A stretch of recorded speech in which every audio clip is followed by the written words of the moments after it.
Bom dia, pessoal.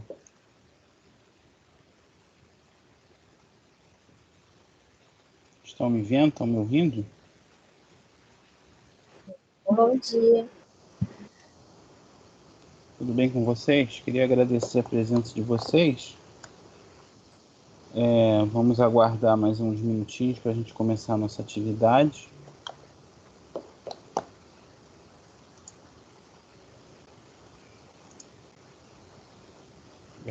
Eu estava em outra atividade agora também, aí tive até que pedir lá para mudarem a ordem para poder estar nas duas ao mesmo tempo.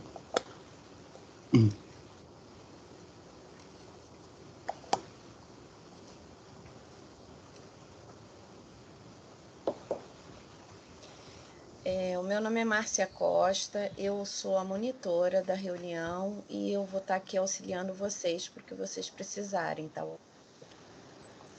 Muito obrigada. Um ótimo evento a todos. Obrigado, Márcia. Deixa eu só explicar uma coisa. A gente inscreveu esse evento numa mesa, né? Mas na verdade o formato não é de um formato de apresentação, né? O nosso formato aqui é um formato de roda de conversa. Então a gente vai fazer uma fala inicial, né? Eu vou apresentar um pouquinho o projeto, falar algumas coisas, e a Ana Clara tem alguns dados para mostrar, e depois a gente começa a trocar, né, informação, conhecimento e conversar. Perfeito.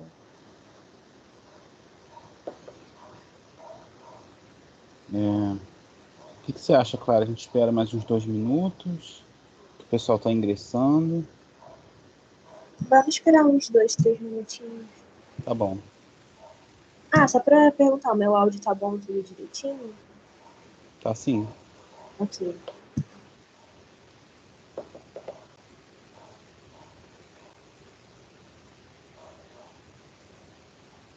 É porque na outra apresentação eu tava em outro cômodo da casa e falaram que teve ruídos, aí eu até vim pro outro cômodo pra ficar melhor.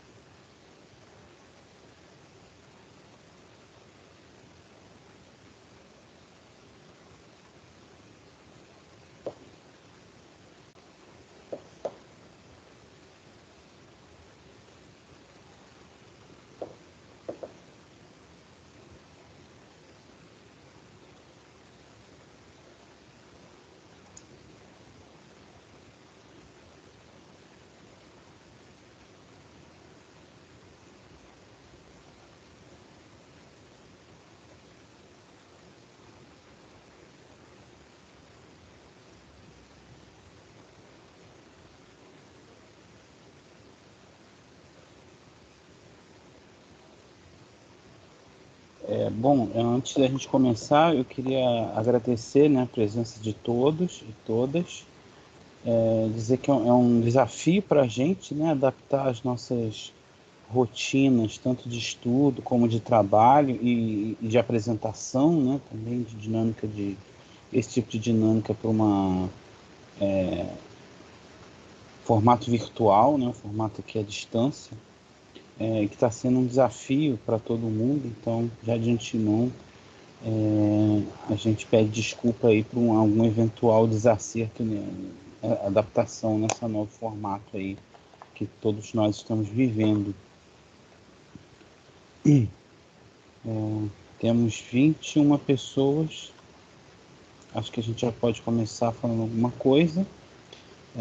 Deixa eu me apresentar então. Para quem me conhece, eu sou o Alexander.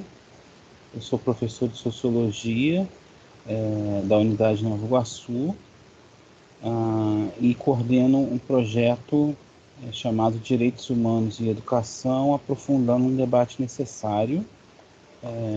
Esse projeto, a gente já está no 2º ano de projeto, e a nossa ideia é debater e divulgar, né, a ideia dos direitos humanos como sendo um componente importante e transversal no processo educativo como um todo. Então, a gente tem produzido conversas, tem produzido alguns materiais, né? E a nossa ideia nessa roda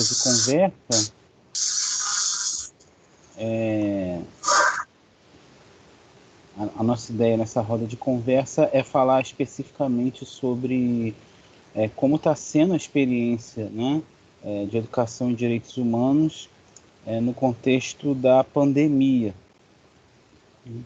E pensar um pouquinho junto como que esse contexto excepcional alterou, né, a nossa rotina educacional e pensar junto também como que esse novo contexto pode ter afetado os nossos acessos a direitos, né, especialmente direitos humanos, mas também a outros direitos básicos aí que temos enquanto cidadãos. Acho que é isso que eu queria falar inicialmente. A gente volta a conversar. Eu vou aqui desligar a minha câmera e passar a palavra para a Ana Clara, que ela tem algumas coisas para mostrar para a gente. Muito obrigado a todos e vamos embora. Bom dia, eu sou Ana Clara, eu faço parte do projeto junto com o Alexandre, eu sou bolsista. E a gente vai falar um pouco, né, sobre como está sendo a educação nesse tempo de pandemia, como está funcionando, e abordar isso também no campo dos direitos humanos. Agora eu vou desligar minha câmera que eu vou fazer uma apresentação de slides. Só um minutinho para compartilhar a tela.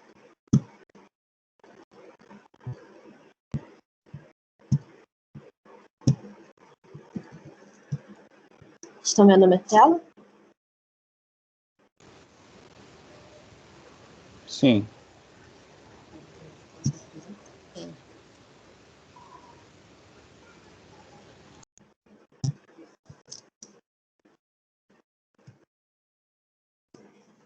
Primeiro, eu gostaria de trazer uma reflexão se esse ensino está sendo acessível e como a gente pode fazer para esse ensino ser acessível para todos, né? Porque, como muitos devem saber, a educação é um direito humano, né? Um direito básico, né? Que todo mundo deve ter. E como a gente sabe, né? Na pandemia, tudo começou a ser feito de forma online. Então, pessoas de renda mais baixa foram prejudicadas com isso. Aí eu coloquei aqui, em virtude do isolamento social, tudo passou a ser feito online, e mesmo antes da pandemia, a acessibilidade digital, né, no tempo que a gente vive, no século XXI, já era algo indispensável. Contudo, no momento de uma pandemia, que as pessoas precisam evitar sair de casa, a acessibilidade digital se tornou um assunto urgente. Tanto é, né, que o ED do Cefet a gente chama de ensino remoto emergencial, né? Os dias no escritório mudaram para home office, as compras passaram a ser 100% pela internet, os estudos se tornaram EAD ou ensino remoto à distância. Aí aqui eu trouxe uns dados de uma pesquisa da Fundação Carlos Chagas. Efeito da suspensão das aulas presenciais para os alunos. Aí mostra, né, como os alunos, assim, que eles entrevistaram estão lidando com isso. Aí você vê aqui o primeiro gráfico, aprendizagem. 8% aumentou, 15% não mudou, 25% não sabe informar. Ali embaixo cortou na foto que eu peguei, mas 49% são as pessoas que estão tendo dificuldade. Aí, como muitos sabem, né, eu acredito que assim, mas os alunos estão lidando com isso, né, que tem na realidade todos os alunos, perceberam que a ansiedade, né, e depressão, muitas pessoas acabaram sendo atacadas, né? Porque... Deixa eu só fazer uma parte aqui, não é Pode só falar. dos alunos não, tá? Os Dos professores professores também têm aumento de ansiedade e depressão, tá, gente? Eu tenho, né, ansiedade, faço tratamento. Isso, claro que foi alterado pela pandemia. Porque, assim, é um momento, né, que a gente nunca passou por isso antes. Então, acho que também é questão de a gente ter empatia, né? Tanto com os alunos, tanto com os professores, né? Que às vezes não sabem como vai passar o seu conteúdo. Os alunos que nunca tiveram aula nesse formato, que não sabem se vão conseguir se adaptar, né? E aí tá aqui os dados, né? Aumentou em 53,8% a ansiedade e depressão nos alunos. 10% não mudou, 34% não sabe informar e 1,3% diminuiu, porque aqui tá cortado. Mas era isso. E aqui, realização de tarefas. Você vê que, tipo assim, 33% fez a maioria das tarefas, que eu acho que é pouco, né? Perto da metade, 27%. A maioria, 23%, não sabe informar 14%, e que não fez 3%. É porque também acho que é difícil, né, você não fazer absolutamente nada. Mas, assim, o certo, né, que você, pelo menos a maioria tá, assim, perto da metade, já vê que é um número bem baixo, né. E aqui tá a jornada de trabalho para os professores. Esses dados também da Fundação Carlos Chagas. Na rede de ensino pública municipal, na pública estadual, na pública federal, na privada. Aí tá aqui, as jornadas, né? Primeiro período, 31%, dois períodos, 55%, três períodos, 13%. Inclusive, eu vou citar aqui um exemplo pessoal da minha mãe, que também é professora, a jornada de trabalho dela aumentou muito. Porque acabou que o trabalho dobrou. Acho que eles entendem, tipo assim, a pessoa está em casa, então ela pode trabalhar mais, porque ela está em casa, mas não é bem assim, né? E acho que eles começaram a ficar assim, cobrando mais, né? Aí tá ali os outros dados. Aqui, eu acho esse dado aqui do canto muito interessante, está recebendo salário. Porque você vê que tem, assim, uma porcentagenzinha, mesmo que pequena, que não está recebendo salário direito. E você vê aqui que a maioria das pessoas que não está recebendo esse salário direito são pessoas negras, né? Tá aqui, homem negro, 2,5% não, e mulher negra, 2,1% não. Eu imagino que a maioria desses profissionais que não devem estar recebendo salário deve ser da iniciativa privada. Sim. Sim, a Que maioria também, deles. assim, as condições de trabalho, uma coisa que a gente pode pensar também é que, assim, as condições de trabalho dos professores da rede pública, elas pioraram com certeza, né, devido à pandemia. Agora, os professores da rede privada, eu acho que esses foram os que mais tiveram problemas, Foram né? os mais afetados. Mais afetados aí, não só a questão do salário, mas também a questão da cobrança, da exigência, né? Sim. A pressão para voltar é muito maior na rede privada e tal. Sim. Eu vou usar o exemplo da minha mãe de novo, que ela é professora da rede privada. A escola que ela trabalha disponibilizou um auxílio para a internet, que seria de R$ 50 por mês. Já estamos no final do ano, na escola dela já está tendo EAD desde abril, e até hoje ela não recebeu uma parcela desse auxílio, né, para ajudar a internet. Já teve várias vezes que aconteceu de cair a internet na hora da aula dela, ela ter que colocar dos dados móveis.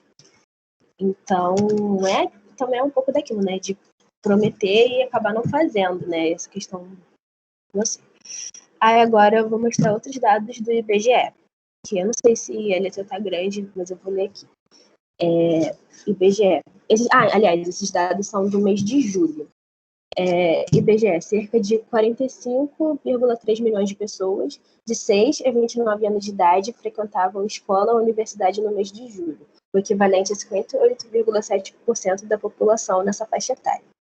Entre os que estudavam, 72% tiveram atividades escolares remotas, equivalente a 32,6 milhões, enquanto 19,1% não tiveram e uma fatia de 8,9% não teve porque estavam de férias. Na região norte, aqui está comparando a região norte com a região sul, tipo a desigualdade, né, que tem entre as regiões. Na região norte, 40% das crianças do ensino fundamental e quase metade dos estudantes do ensino médio ficaram sem atividades escolares durante o mês de julho, embora não estivessem de férias. Por outro lado, no Sul, 91% das crianças no fundamental e quase 90% das no ensino médio tiveram acesso às atividades educacionais remotamente no mês.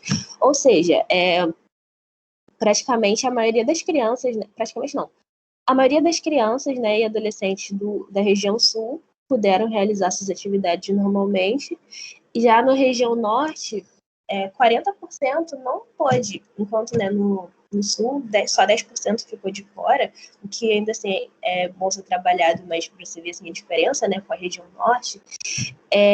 Na região Norte, só 40%, não, falei errado, só 60% pôde fazer, enquanto na região Sul 90% conseguiu fazer, e 40% ficou de fora, para mostrar, né, a desigualdade social, porque essa coisa do ensino remoto também vai muito da acessibilidade, né? Porque, por exemplo, no Cefet a gente teve um auxílio, né, para quem não tinha comprar os dispositivos, mas na maioria das escolas não teve isso. Então, se a pessoa não tinha um telefone, se a pessoa não tinha um computador, não tinha uma rede de internet, não tem como fazer as aulas, né? E aí o outro dado tá assim, os estudantes de família com menor renda domiciliar per capita tiveram menos acesso a atividades escolares. Entre os que viviam em domicílios com rendimento per capita de até meio salário mínimo, 24,2% não tiveram acesso à educação remota, contra uma fatia de 9,5% entre os estudantes de domicílios com renda per capita de 4 salários mínimos ou mais. Ou seja, as pessoas de menor renda são mais prejudicadas nessa questão do acesso, né, ao ensino remoto, à distância, e as pessoas com uma renda maior têm mais acesso. Acho que também justamente por essa questão de equipamentos, né, de ter condições, né, para comprar e também de pagar uma rede de internet. Agora acabou o slide, eu vou parar de transmitir até. Aí a gente inicia o nosso debate.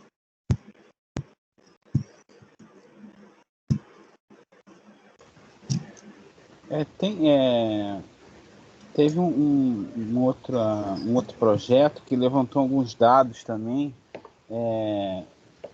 sobre como que está sendo a experiência entre os alunos do Cefet, né?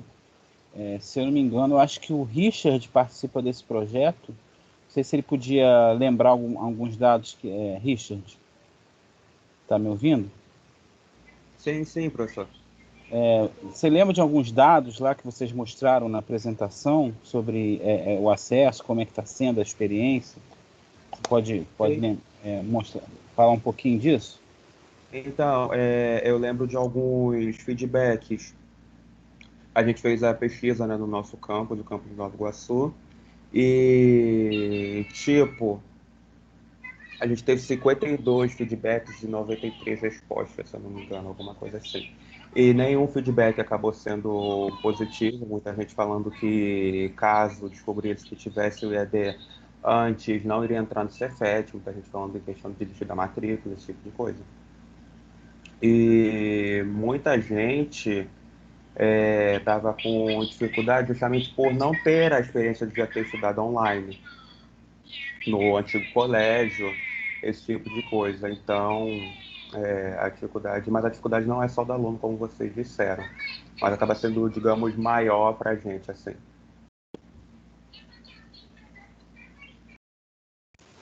Porque, assim, eu acho que o problema maior é porque não teve um preparo.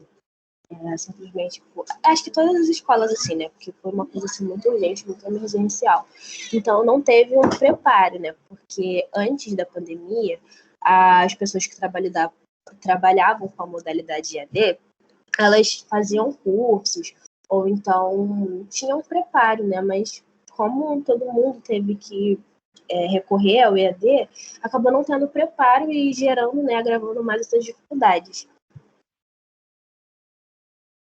Acho que é até interessante citar também, não sei se vocês lembram, no começo do ano teve aquela campanha do Adia Enem, né, que na época, né, o ministro não queria adiar, mas com muita pressão os estudantes acabaram conseguindo. Aí o Enem vai ser agora em janeiro. Se o Enem fosse agora no final do ano, né, primeiro que muita gente ia ser prejudicada. O pessoal do Cefet mesmo acho que está sendo prejudicado, né? Porque as aulas só começaram em outubro, não teve nem metade da matéria, né? Do último ano ainda, o pessoal que vai fazer. E então já sabe que pelo menos para o primeiro semestre não vai valer, né? Então acho também interessante a gente abordar essa questão do AGI-ENEM, porque, né, o Exame Nacional do Ensino Médio, né, tá totalmente na nossa realidade. Eu acho que, assim, até em janeiro, eu ainda acho meio complicado agora, porque agora tá vindo a segunda onda, né, pro Brasil, e querendo ou não vai gerar uma aglomeração, mesmo com os cuidados, e muitas pessoas se prejudicaram, né, esse ano, por causa dessa coisa emergencial.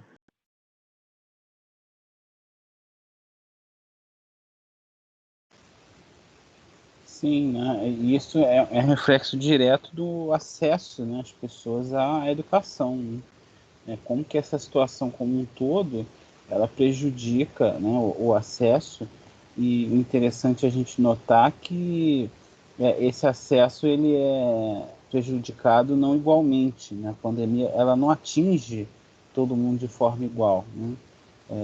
As pessoas que têm, né, melhor condição financeira, né, que estão nas camadas sociais médias para cima, elas têm instrumentos e condições de se proteger melhor da pandemia, né, enquanto que a população das camadas populares, os mais pobres, eles têm que se expor mais, né, eles têm menos possibilidades, né, o trabalho deles de fazer um trabalho remoto, tanto que as camadas médias, por exemplo, né? Você imagina um trabalhador autônomo, né? Como é que ele vai trabalhar sem se expor, né? No contexto da pandemia? E também as crianças, né? Muitas das crianças a gente sabe, entre as camadas mais pobres, principalmente nas regiões mais pobres do Brasil, a escola é importante também por uma questão de alimento, né? Não só de aprendizagem, ensino-aprendizagem, mas também uma questão estrutural, né? É lá que a criança se alimenta, é lá que a criança se socializa, que ela tem um ambiente em que ela tem, né, um pouco mais de conforto e tal. Então, eu queria pensar junto com vocês como que essa situação atinge os estudantes e a população em geral de uma forma não igualitária, né? Reproduzindo a nossa desigualdade social absurda que nós temos no Brasil. O que vocês pensam sobre isso?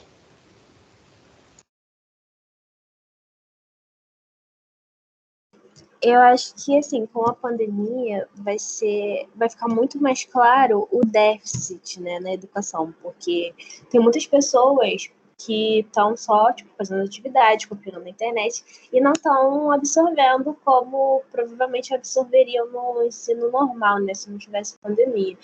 E eu acho que, assim, acho que tudo teria que ser questão de preparo. Tipo, principalmente para as instituições públicas, para determinarem um ensino remoto, tinha que ser feita toda uma análise da, da realidade dos alunos, da realidade dos professores também, estabelecer regras, né, direitinho, e prestar atenção nas coisas, né? Porque também não adianta fazer uma coisa só para não ficar sem, ser feito de qualquer jeito, gerar um déficit gigantesco e as pessoas não aprenderem, né?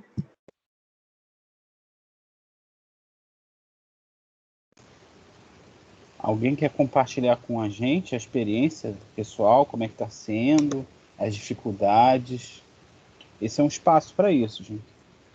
Pode ser de experiências pessoais, exemplos assim de algum conhecido, pode ser como eu também citei o exemplo da minha mãe, que é professora da rede privada. Qualquer coisinha que vocês falarem já vai agregar bastante no nosso debate.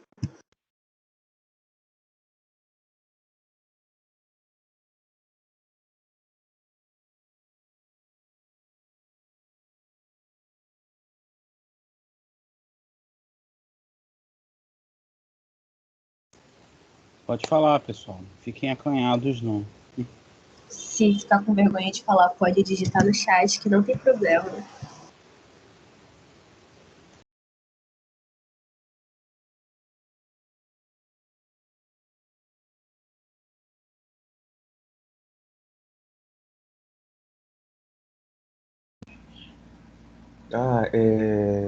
Quero falar um pouquinho da minha experiência, né, como é que está sendo com o ensino remoto emergencial, que no Cefet se fala EAD, né, ensino remoto emergencial, mas enfim. Eu sou repetente, né, acabo tendo menos matéria do que os calouros têm, mas ao mesmo tempo sou representante de turma, então acabo tendo muitas reclamações dos calouros em relação à quantidade de matéria, aos professores, esse tipo de coisa. Mas, por enquanto, está sendo algo bem, assim, maçante para quem chegou no Cefet. Principalmente para os calouros que não tiveram 1 mês e meio de aula, alguma coisa assim, que não se acostumaram com o ritmo do Cefet em relação às aulas presenciais. Também a gente já tem mais de um ano no colégio, já sente essa dificuldade, os calouros estão sentindo mais ainda. É porque eles já chegaram, né, dando de cara com tudo isso. A gente ainda, o pessoal do segundo, terceiro ano, né, pelo menos conseguiu se acostumar com a escola, né, ter mais experiências. Os calores não, eles já chegaram. Teve 1 mêsinho de aula, já foi a pandemia. Porque o processo de adaptação do Cefet já é um pouco difícil, né? E aí, assim, no meio do processo, né, o pessoal estava começando a se acostumar, aí foi cortado, aí agora todo mundo está tendo que se adaptar de novo a outro método, né?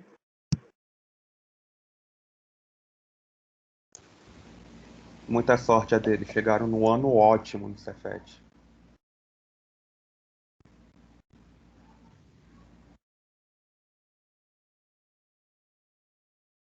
Aqui, o Lucas colocou assim no chat, para mim está sendo uma das piores experiências desde quando eu entrei no colégio. Eu tenho muita dificuldade para aprender e isso está me prejudicando muito. Aí a Júlia Clara colocou assim: acho que a opinião sobre isso é unânime, sabe? Todo mundo foi muito afetado. Mas os alunos mais pobres sentem muito mais, isso é inegável. Eu concordo com os dois, principalmente com a Júlia.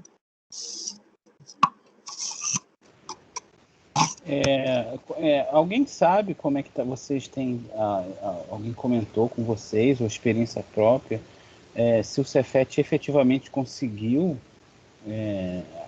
pagar os auxílios que tinham sido prometidos lá de internet, de como é que chama? Comprar equipamento, como é que foi isso? Vocês têm essas informações? Olha, conseguiu, mas está gerando bastante discussão porque tinha que mandar nota fiscal, só que eles não mandaram um e-mail para todo mundo. E aí tá gerando maior confusão, porque, tipo, um e-mail pedindo nota fiscal, sabe? E aí tá gerando uma confusãozinha por causa disso, porque tem gente que tá com medo de perder ou ter que devolver porque não conseguiu enviar a nota fiscal.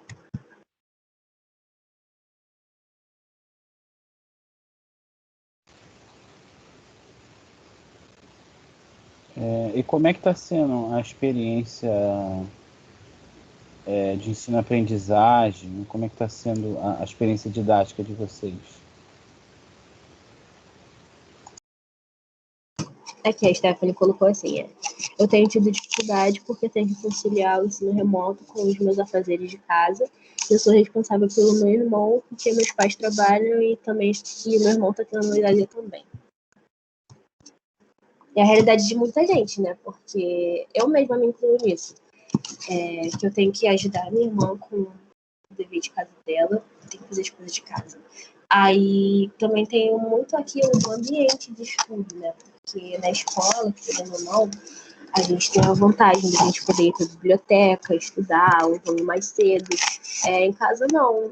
Às vezes também não tem uma compreensão muito boa, né, das pessoas que moram juntas. E aí, às vezes, atrapalha, faz um barulho alto.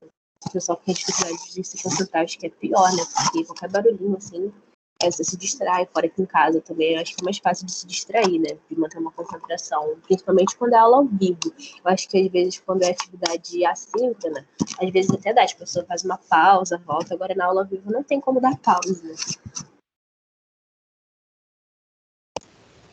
Até uma coisa que eu queria ouvir de vocês, como é que está sendo essa experiência das atividades síncronas e das atividades assíncronas, né? Os meus alunos, eles têm relatado e pediram, né, para que a gente tenha mais aula síncrona e menos atividade assíncrona por causa do que está acumulando muita coisa, né?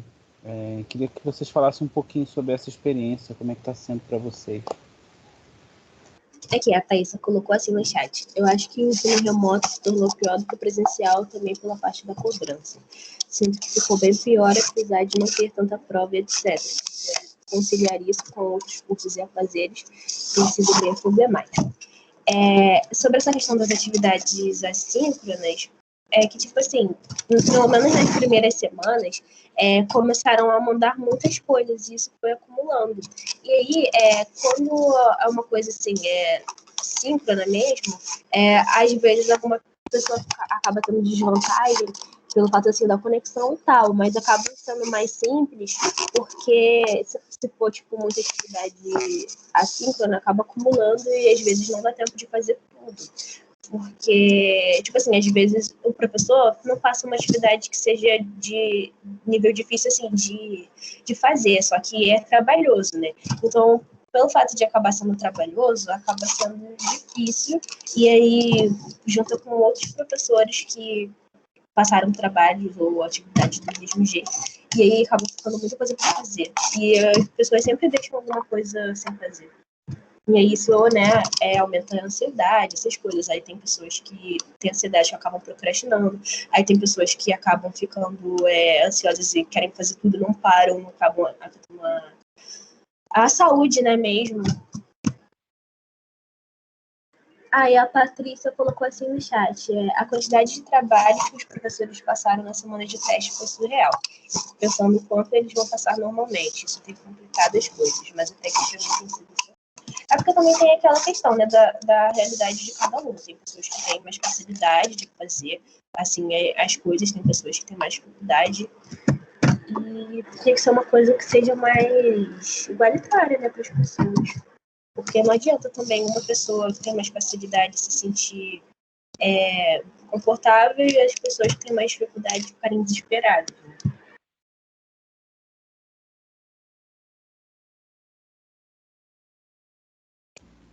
Porque também tem aquilo que eu comentei ontem apresentando. Muitas das vezes a gente depende do bom senso do professor em relação à atividade, esse tipo de coisa.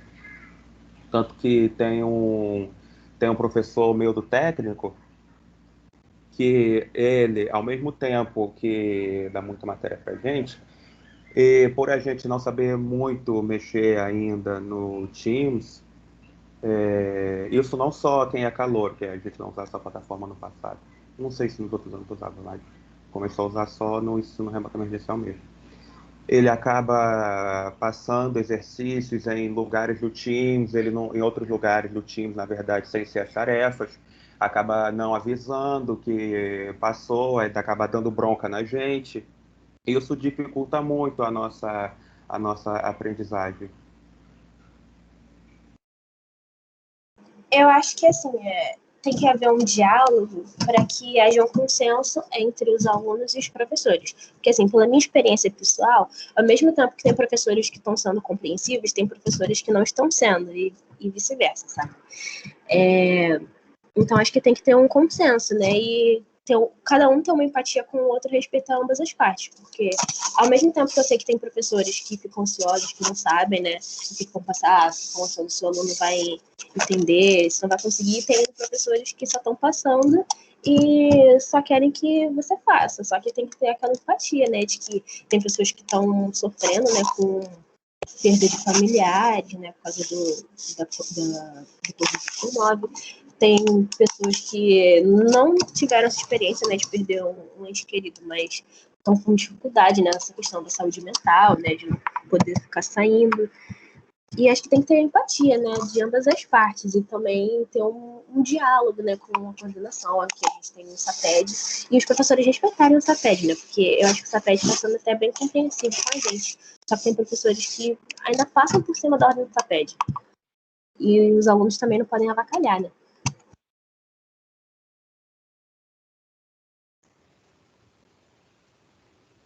O Jonathan colocou aqui no chat uma estratégia que ele usou, que ele criou um planejamento E outros alunos também me relataram isso, né, que eles estão tentando entregar tudo que a gente passa, eles tentam entregar no curto prazo, só não acumular, né?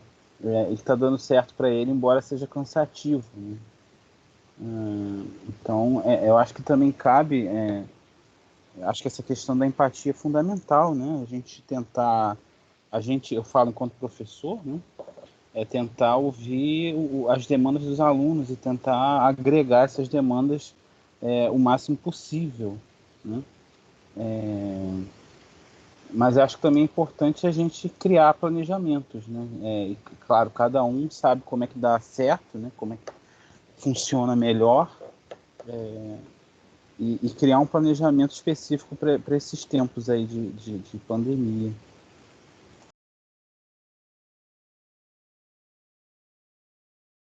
Então, eu acho que essa questão do planejamento também dialoga com o que o Fábio e a Thaís estão falando, né? Eles são de informática, no chat, né? Que eu acho que assim, você tendo um planejamento e você tendo um diálogo com os professores que não estão colaborando muito, eu acho que dá para fazer uma coisa que seja legal e seja mais acessível, né? Porque eu acho que o mais importante é ser acessível, porque também não adianta tá sendo feitas atividades que não são acessíveis. E eu acho que assim, os professores também têm que deixar uma coisa mais aberta. Agora, uma experiência pessoal minha. O professor de filosofia, ele tinha passado para fazer um podcast. Só que aí, as pessoas que fizeram comigo tiveram muita dificuldade nesse formato. Justamente porque, às vezes, a internet caía, ou então alguém fazia barulho. Aí a gente conversou com o professor, ele passou outros podcasts. Aí a gente conversou com o professor e ele deixou a gente fazer outro trabalho. Aí ele falou que a gente poderia fazer outra coisa que a gente se sentisse melhor, de repente um mural, apresentação de slides ou um trabalho escrito. E eu acho que assim, tem que ter essa compreensão também, né, da realidade de cada um. Então, acho que também seria interessante deixar as atividades mais abertas, né, para que cada um se sentisse mais confortável. Eu queria saudar também aqui que tem pessoas de outras unidades, né? Não tem gente só da unidade de Nova Iguaçu, não. Tem gente que eu vi, acho que da unidade de Itaguaí, né? Acho que tem gente também no Maracanã, se não me engano. Então é legal também a gente ter a opinião, né, de pessoas de outros campos, para a gente ver como é que está no sistema como um todo. E a gente trocar as experiências é sempre importante. É verdade, se o pessoal de outras unidades quiser compartilhar um pouquinho da sua experiência, seria interessante, porque é isso mesmo que a gente falou, né? Que a gente está, muito pessoal você está falando mais, mas também tem outras unidades, né? É importante, às vezes, até sem comparar, né? Ver como é que tá. Às vezes, uma estratégia em uma unidade está dando mais certo, aí a gente cita como exemplo, o pessoal de Itaguaí falou que está dando certo isso, de repente, tentando fazer aqui funciona e vice-versa.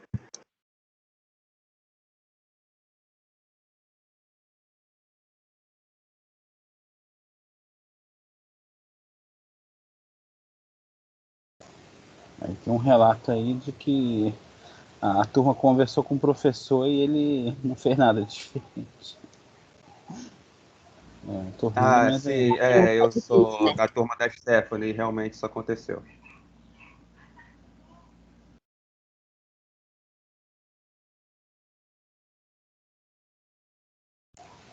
E como é que tem sido essa organização para as atividades assíncronas, gente? Vocês têm um espaço adequado para estudar em casa? Como é que está sendo isso?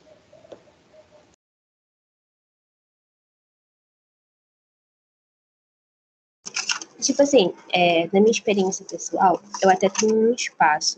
Só que o problema é o barulho. Porque, por exemplo, eu tenho meu quarto, tenho minha mesa, tudo direitinho.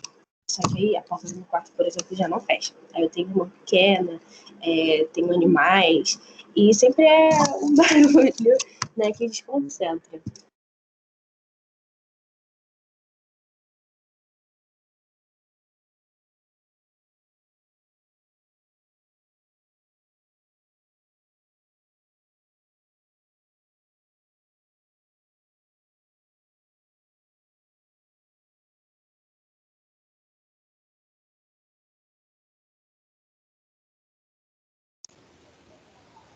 Aqui na minha casa, por exemplo, a gente tem um rodízio de horário, assim.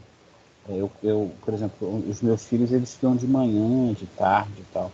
Eu trabalho mais tarde e noite, né? Então a gente tenta conciliar também um pouquinho o horário aqui. O meu planejamento, eu trabalho, né? Planejo aula, atividade mais à noite e tal. Então talvez seja uma estratégia que possa ser usada, né?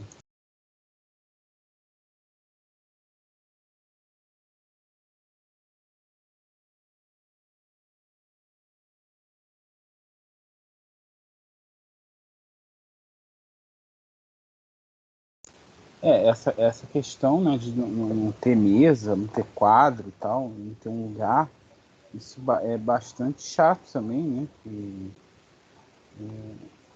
A maioria das pessoas não tem, né, um cômodo para isso, então tem que improvisar num quarto, na sala e tal. Aqui a gente comprou uma mesinha para às vezes alguém fica no quarto, às vezes alguém fica na sala, então essas estratégias também, né, são válidas, mas a gente sabe que não é o ideal. Tanto é que, assim, né, quando eu estava presencial, eu e muitas pessoas, a gente, às vezes, tinha uma prova chegando, tinha que fazer um trabalho de atividade, aí a gente ia cedo na outra escola, aí ficava ou na sala de estudos, ou na biblioteca, ou então até numa sala vazia mesmo, quando eu não estava tendo aula, e dava mais certo, né, porque a gente tinha o auxílio, né, da escola, né, pra gente, dos instrumentos, né, que tinha na escola, para facilitar o nosso estudo. Mas agora é só em casa, em casa.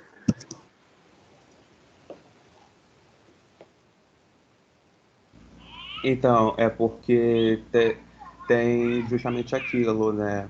Que acontece também um pouquinho comigo, da gente se concentrar mais no colégio do que estando em casa. Apesar de eu estar em casa há um tempão, tem pessoas que acabam se concentrando mais, fazendo dever, essas coisas. No colégio tem algumas salas vazias, biblioteca, sala de estudos, como a Ana Clara falou. Já no colégio, já na nossa casa, justamente por esse conforto todo que a gente tem, a gente acaba se concentrando um pouco.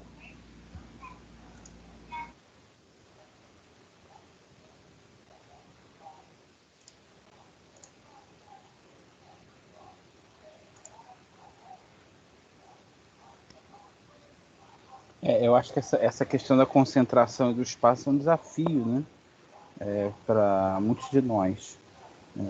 E a gente tem que levar isso em conta também no processo, né? Eu imagino que esse ano, embora a gente tá dando aula e tal, vai ser um ano em que o ensino e a aprendizagem vai ser bastante prejudicado. Então a gente não, provavelmente nosso aproveitamento cognitivo vai ser muito pior esse ano, por várias razões, né? Somam-se questão de ansiedade, saúde mental, condições inadequadas, espaço, concentração, né?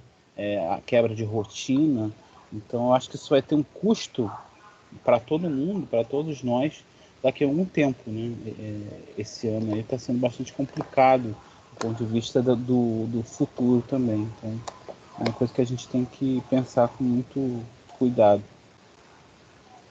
Pessoal, só outra coisa, aqui no chat já está a lista de presença, tá? Por favor, assinem para vocês poderem ganhar o certificado de participação dessa atividade. Uma coisa também que eu acho interessante comentar é a questão dos técnicos integrados, né? Porque tem muitas aulas práticas. E acho que principalmente enfermagem, né, que está sendo mais prejudicado nisso, né? Porque as aulas práticas, né, técnicas, são muito importantes. Então, a gente vai ser prejudicado nisso, porque eu sei que quando voltar presencial, não vai dar tempo de rever tudo.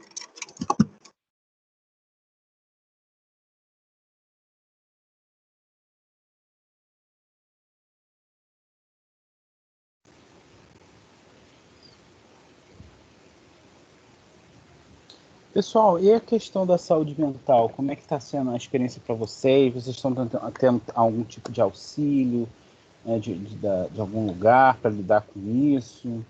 Como é que está sendo essa experiência? A escola, em algum momento, parou para ouvir isso de vocês? Tentou dar algum tipo de ajuda? Como é que está sendo isso? Olha, uma opinião pessoal minha, eu acho que o pessoal do SAPED está se empenhando bastante em ajudar. Só que, por exemplo, tem uma moça do SAPED que ela tá no grupo dos alunos, ela sempre tenta conversar com a gente, dialogar, dar um conselho. Só que o problema maior, eu acho que é, tipo assim, às vezes o SAPED estabelece alguma coisa e mesmo assim alguns professores desrespeitam, sabe?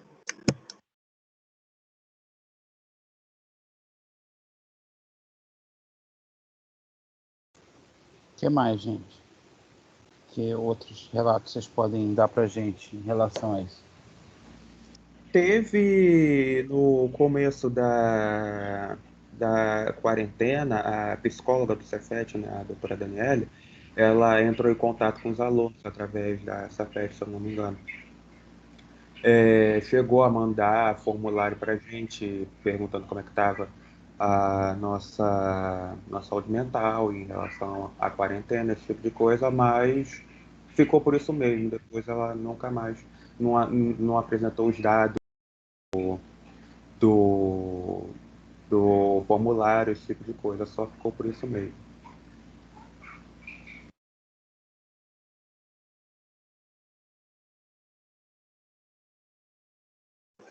Deixa eu perguntar, a Patrícia colocou no chat que tem uma moça que está disponível. Ela é do setor pedagógico da unidade de vocês?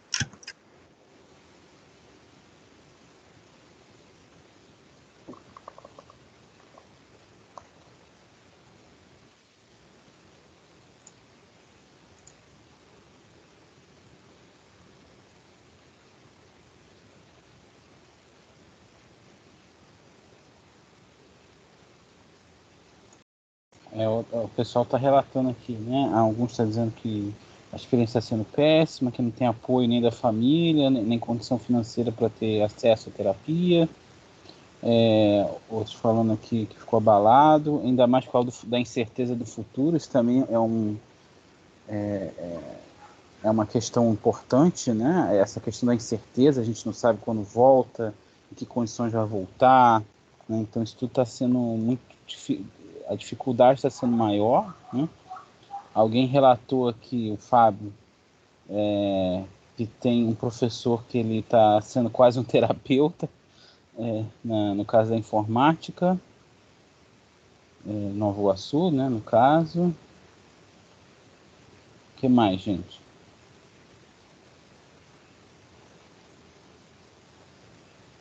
Eu, pessoalmente, assim, eu tenho como opinião que eu acho que a ansiedade é uma epidemia do século XXI. Assim, o que a gente tem de pessoas que têm ansiedade, e infelizmente a grande maioria não tem esse diagnóstico, é enorme, né? A quantidade de pessoas que tem esse transtorno, que é uma doença, né? Parece que é epidêmica, né? Que muita gente tem, eu pelo menos tenho, né?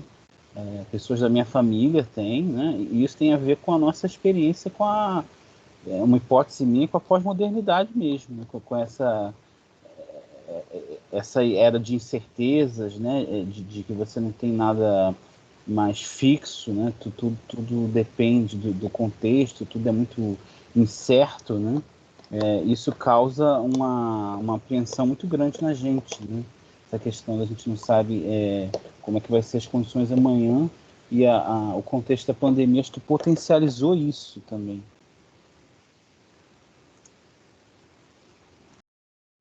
O pessoal também está relatando a questão da experiência familiar, né? Também é importante que as famílias, né, tenham uma compreensão maior com esse contexto, né? Muitas das vezes os pais não têm essa compreensão, e não têm essa compreensão até por não ter uma base mesmo, né, de educação e tal. Talvez isso também conta, né? Isso é um fator importante. O quanto que a nossa sociedade ela tem preconceito contra as doenças relacionadas à saúde mental, né? Muita gente acha que depressão é frescura, que ansiedade é besteira, né? Então complica muito. E acho que assim, as gerações mais passadas, né, também tem muita ignorância, que assim, eu acho que a maioria, né, das famílias que podem dar para minha geração umas condições melhores hoje, passaram por mais dificuldades do que a gente passa hoje em dia, né, principalmente em relação à questão financeira. E aí, pelo menos é o que acontece na minha casa, é que eles falam assim, mas você não passou a metade que eu passei, na cidade eu já trabalhava, não sei o quê, você só estuda. E acaba que não tem muita reflexão, porque hoje em dia já são outros problemas, né?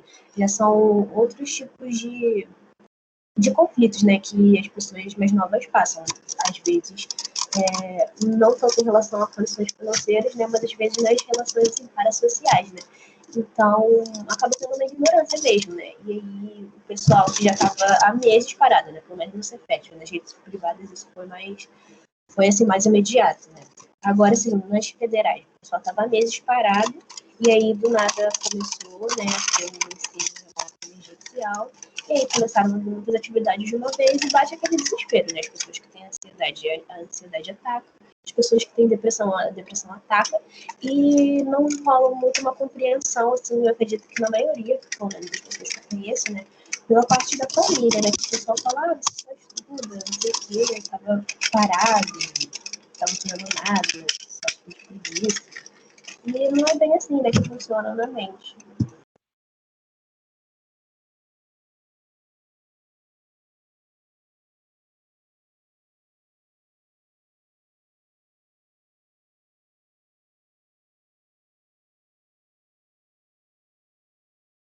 Pessoal, e a questão da volta, como é que vocês estão imaginando, né? Como é que vai ser a experiência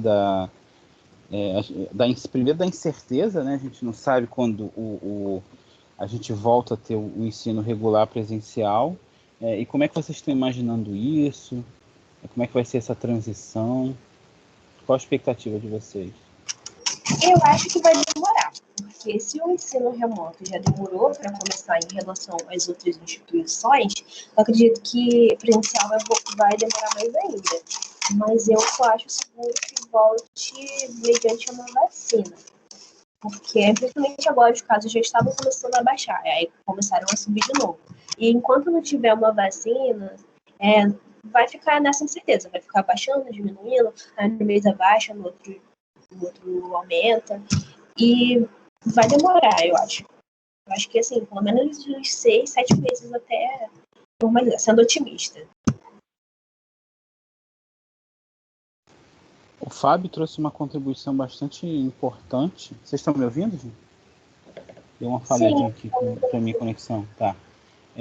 Deu uma contribuição que eu acho que é importante, que a escola também tem essa dimensão da socialização, diferente da família, e que a gente sabe que em vários momentos essa socialização é muito importante para a própria formação da identidade do jovem, né? Que precisa de um espaço diferente da família para ter outras experiências, né? E até enfim, ter um tipo de socialização que às vezes é mais diversa, né, do que a de casa, né, que tende a ser bastante conservadora. Eu acho que quem mais sofre com isso são os adolescentes que fazem parte da comunidade LGBT, que mais. Porque muitas pessoas, né, a maioria dos pais são conservadores e tal, e na escola, né, no Cefet, acho que tanto por parte dos alunos quanto por parte dos professores, né? Os adolescentes têm que ter um conforto maior, né, para eles serem eles mesmos e não precisar fingir, né? Porque eu acho que, assim, muitos adolescentes acabam tendo uma vida dupla, né? Porque em casa você tem que seguir as regras, né? Você tem que ser quietinho, e na escola a pessoa meio que se solta, né? Com outras pessoas da mesma idade, tal, que tem a mente mais aberta. Inclusive, isso foi uma questão que apareceu na nossa roda de conversa na CEPEX do ano passado, né? Que é justamente a questão da comunidade LGBT, né? Como é que a escola ela tem um papel importante, entretanto a escola também, né, claro, não é perfeita, e também tinha questões, né, no interior da escola que também tinham que ser discutidas, né, na relação com essa minoria específica. Lembrando, pessoal, mais uma vez aqui no chat está o formulário da lista de presença. Então, por gentileza, quem ainda não preencheu, por favor, o faça. É importante também para a gente, quanto projeto, saber, né, que você registrar essa participação de todo mundo. Além, claro, da de vocês que têm o certificado.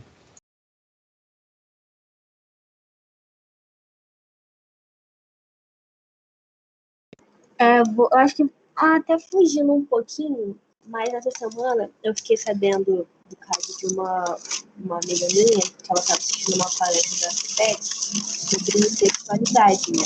E aí, na palestra, né, citava, né, os termos, né, LGBT e tal. E ela falou que ela tinha que ouvir baixo, porque se o pai dela ouvisse, né, que ela estava assistindo sobre esse tipo de coisa, ia brigar com ela, ia achar que a escola não é uma escola boa, sabe? E mostra muito, né, da ignorância de algumas famílias, né, que são mais conservadoras.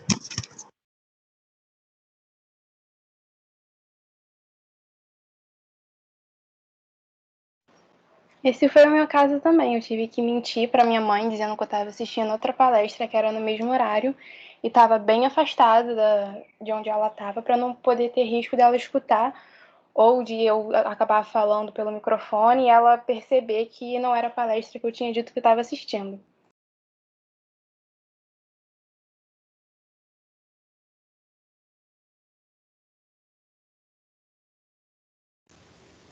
Pois é, inclusive eu estava, antes dessa roda aqui, eu estava uma apresentação que uma orientanda minha de iniciação científica, ela estudou justamente a percepção dos jovens sobre a diversidade sexual de gênero. Né? E é interessante como é que a gente vê como é que funciona esse mecanismo da percepção, né? Como é que isso varia muito e como é uma das conclusões que a gente chegou lá, quanto mais distante é da gente a realidade, menor é a tolerância com a diversidade. Então, acho que quanto essa questão de lidar com a diversidade, ela é importante, é um aprendizado que todos nós temos que fazer continuamente, né? Como uma forma também de prática de educação de direitos humanos, né? Essa ideia de que a gente leva também novas informações para o nosso ambiente familiar e tal, só que claro que o diálogo, como a gente sabe, em algumas famílias, não é um diálogo horizontal, né?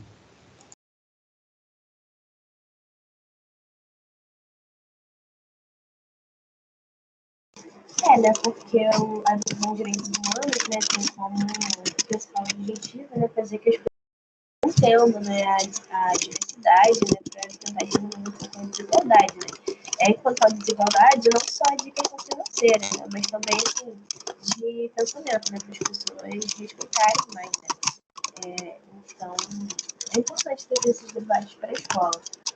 E acho que, como, né, as meninas falaram, né, a Stephanie, acaba sendo prejudicado, né, nessa questão da pessoa ter que se esconder, de estar assistindo uma coisa, né, ter que assistir baixinho, colocar um fone, né, porque o responsável não pode ouvir aquilo, senão vai viajar, vai levar para questão religiosa.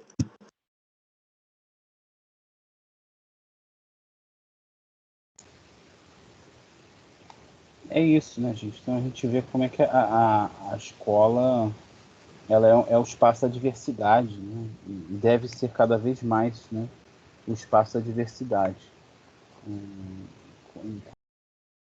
Uma instituição social, né, que ela reproduz a desigualdade, mas acho que é nosso papel também, enquanto agentes, desconstruir um pouco essa ideia que a escola ela só reproduz, né? Que a escola ela também ela tem um papel transformador, mas esse papel transformador depende da nossa ação também. Eu acho que isso é importante. Eu concordo, mas eu acho que depende muito da escola. Eu acho que, assim, no CEPET e nas federais, assim, de modo geral, eu acho que a gente acaba tendo um pouco de privilégio em relação a isso. Porque eu vejo muito, assim, em escolas privadas que já não tem essa oportunidade, né, para esse debate, que os responsáveis acabam sendo também, pela escola, né, acabam sendo também ignorantes e tal. Em algumas escolas privadas, eu acho que não em todas. Mas eu acho que a gente, assim, pelo menos nessa criatividade no Rio Grande do Sul, a gente acaba tendo um pouco de privilégio em relação a outras instituições de ensino.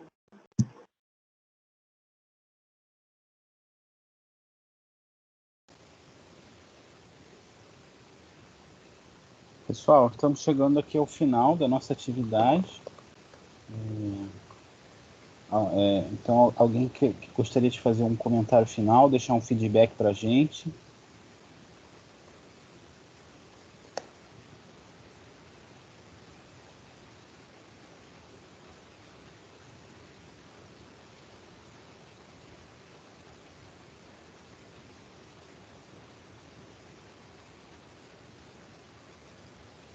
Estão me ouvindo, gente? Uhum.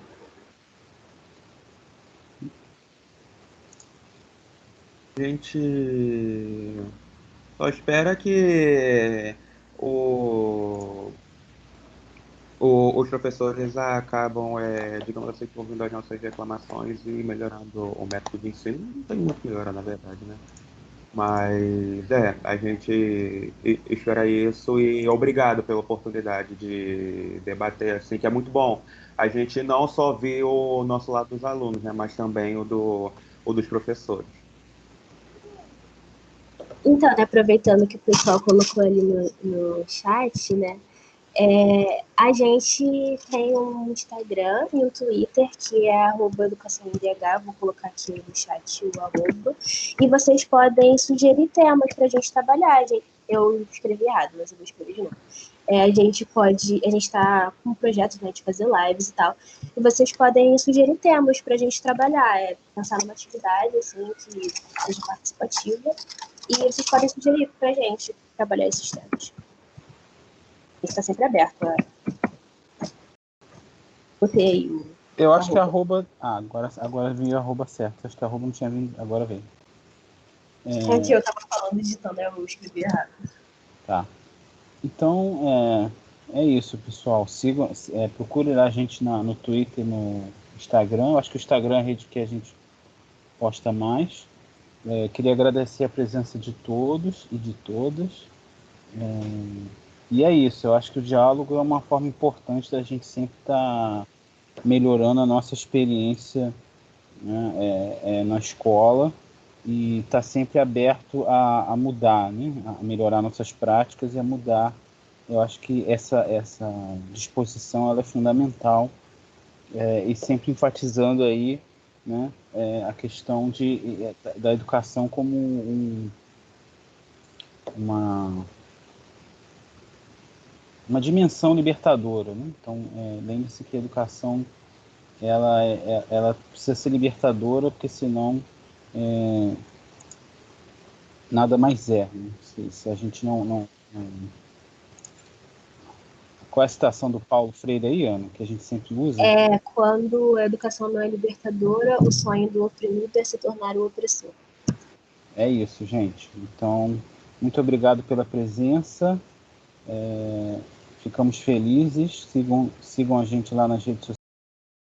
E bom fim de CEPEX aí para todo mundo. Grande abraço. É isso, gente. Obrigada a todo mundo que participou, que se sentiu confortável para abrir o microfone, que digitou suas experiências no chat, porque todo esse feedback, né, é muito importante para como o projeto está tomando. Então, muito obrigada a todo mundo que participou.